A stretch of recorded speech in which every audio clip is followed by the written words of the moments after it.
High আসসালামু আলাইকুম, কি অবস্থা সবার? আশা করি সবাই ভালো আছেন। আল্লাহর রহমতে আমি অনেক ভালো আছি। আর আমাদের যেহেতু শীঘ্রই হ্যাচিং টাইম চলে আসছে, তার কারণে আমরা হ্যাচিং টাইমের জন্য আমরা কন্ট্রোলারটাকে সেট করছি। অবশ্যই এটা মাথায় রাখবেন যে হ্যাচিং করার সময় ডিমের পজিশন কিন্তু চেঞ্জ করানো যায় না।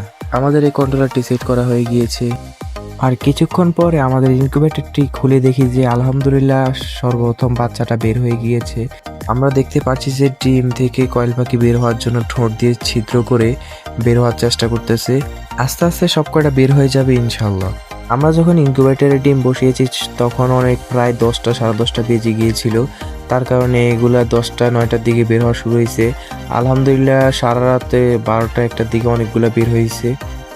আর অবশ্যই আমার চ্যানেলটাকে সাবস্ক্রাইব করে বেল আইকনটি অন করে রাখবেন, যাতে পরবর্তীতে আমি বোর্ডিং করে কিভাবে কি করতে হয় বোর্ডিংয়ে আমি পরবর্তী ভিডিওটি আপলোড করলে যাতে সাথে সাথে আপনার কাছে নোটিফিকেশনটি চলে যায়। আর আমি কিভাবে কম বাজেটের ভিতরে বোর্ডিং ঘরটি সাজিয়েছি আপনাদেরকে আমি পরবর্তী ভিডিওতে জানাবো ইনশাল্লাহ।